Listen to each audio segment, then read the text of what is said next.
Ladies and gentlemen, it is with great honor that we present to you Les Brown. It's not over until I win.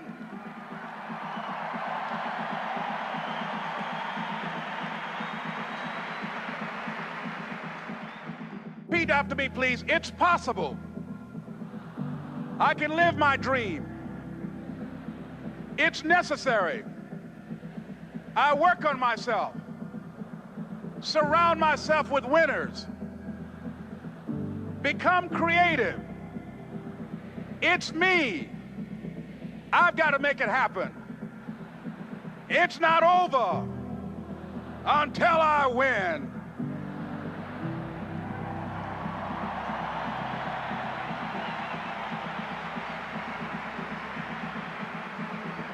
The next thing that's important to know, yes, it's possible that you can choose your future and direct the course of your life as you run toward your dream. It's necessary that you have goals, that you write those goals down, that you plan, that you think constantly of how you can begin to improve what it is that you're doing. If it's your presentations, if it's your recruiting skills, whatever that is, it's also necessary that you look for ways to always find a way to pull it out when everybody else thinks that you're defeated. That you've got to take personal responsibility to know that in order to become successful, you've got to make it your personal business to do it. But the next thing, ladies and gentlemen, I want to share with you that some of you already know that it's hard. It's not easy. It's hard changing your life. It was hard when just over 3 years ago, in the Penobscot building in Detroit, Michigan, where I was operating my business, and I fell on some hard times, and I was sleeping in my office. It was hard coming into the lobby, and the security said, "Excuse me, Mr. Brown, can we see you for a moment?" And I said, "Yes," and I walked up to the counter, and he gave me an envelope, and he said, "Would you mind reading it here?" And I opened the envelope, and the envelope was from management that said, "This is an office tower.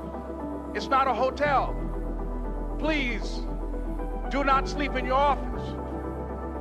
And I said, "Excuse me, sir." I said, "I just work long hours in creating my business. I'm an entrepreneur. And right now things are bad for me, but they're not going to be this way always. And I just asked for the opportunity to continue to operate like I'm doing.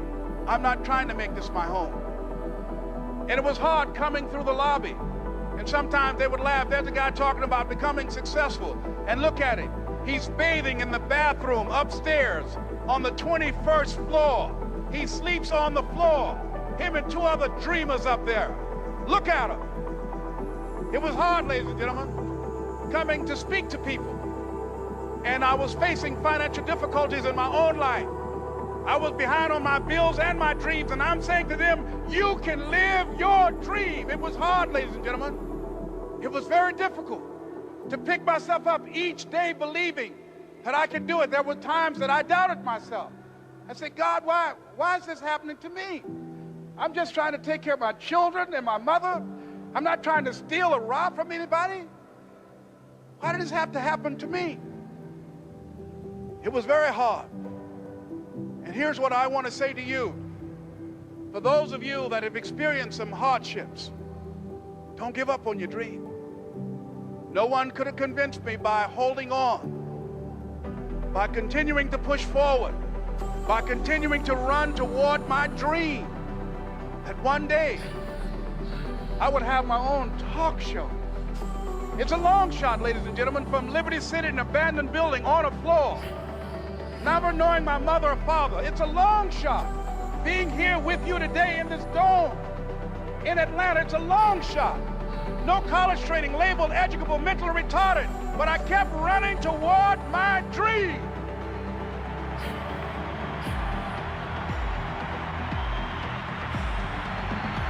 Don't stop.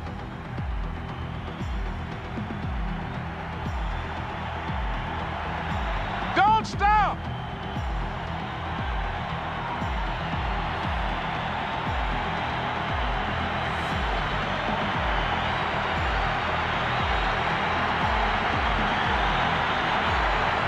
Don't stop running toward your dream.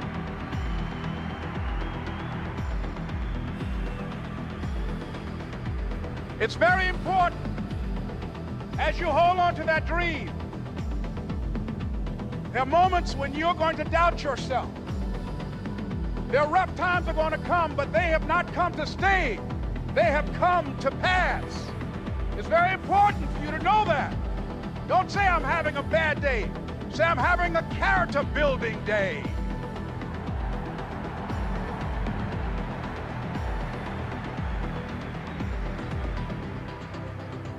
It's very important for you to believe that you are the one to make this happen. I remember this high school teacher, Mr. Leroy Washington, at the end of school one June, it was just a few days before we were supposed to leave, and I just got my report card, and it indicated that I'd failed history, and I'd failed English, and I would have to go to summer school.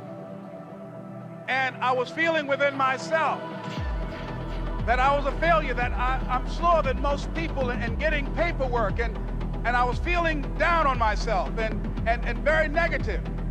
And Mr. Washington was giving a speech to the graduating seniors, and I was in 11th grade. And even though I wasn't supposed to be in there, I went in there because the speech he was giving, that speech was for me.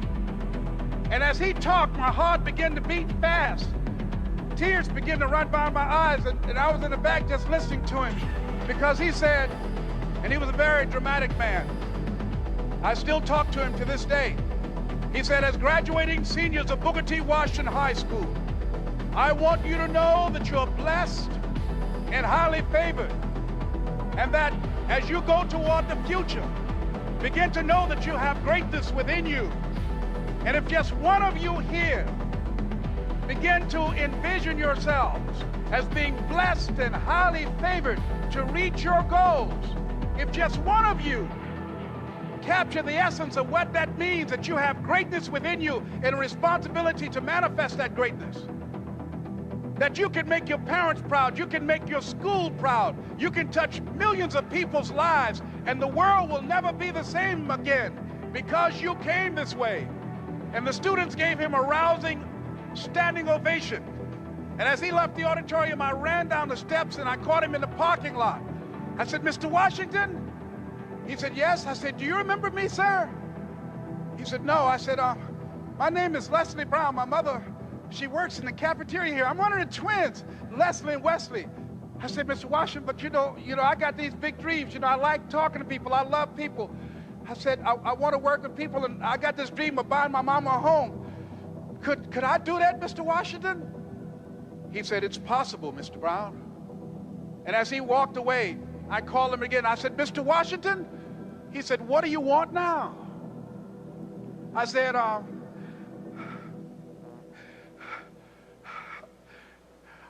I'm the one, sir. I said, I'm the one. You remember me, sir. I'm Miss Mamie Brown's boy. I'm the one. I'm the one.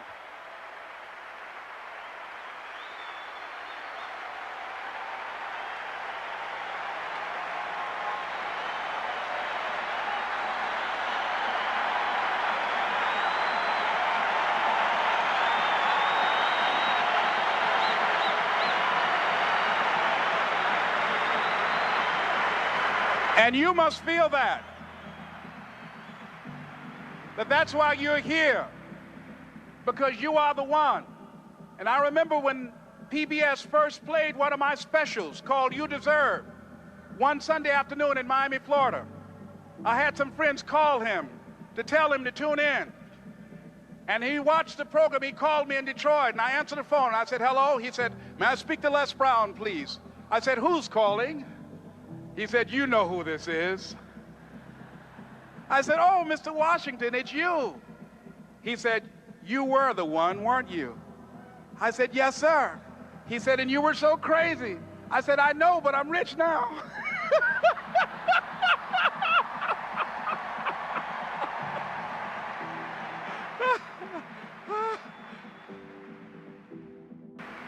Ladies and gentlemen, It's not going to be easy. It was hard laying on the floor of the Penobscot building, looking out of the window, daydreaming, saying, Les, can you do this? Can you make this happen?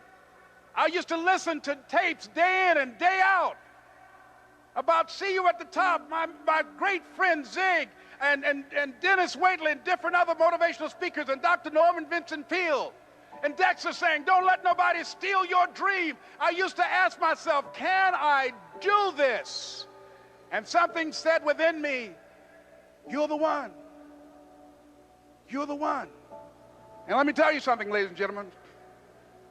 While you're here, and before you go back home to your respective cities and communities, write down at least 5 reasons on why you deserve your dream, on why you won't give up, what's going to make you unstoppable, why you must be unreasonable, because logical, practical thinking says you can't do it today. But if you want to produce unreasonable results in your life, like living your dream and taking charge of your destiny, you've got to be an unreasonable person. You've got to be an uncommon person. So write down the reasons of why you're here. My first major goal was to buy my mother a home.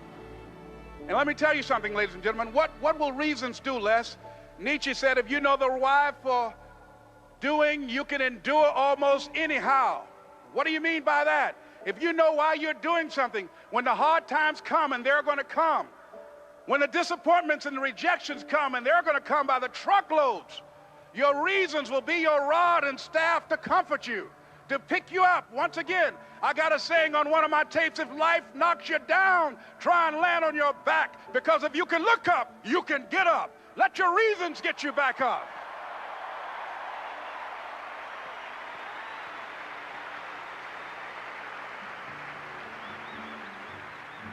I remember when I bought the home for my mother and she came out of the car. When I opened the door, I said, Mom, I think I know these people in this house. That was my first major goal. And then I couldn't conceal it anymore. I said, Mom, I got this for you. And as she went from room to room, looking at the house and saying, thank you, Jesus. Thank you, Lord. No one ever could have convinced me that this could have happened to me. And she looked at me and she said, Leslie, and you caused me so much problems as a boy. You were always into stuff. She said, no one could have convinced me that day when I walked in that house and this lady was holding you and your brother. And she said, ma'am, I want you to promise me 2 things. And she said, what is it? She says, 1, promise me that you won't separate them.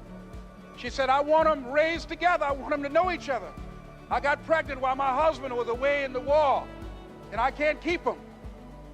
Promise me that you won't separate them. She said, I promise I won't. I've never had children. I promise I won't separate them.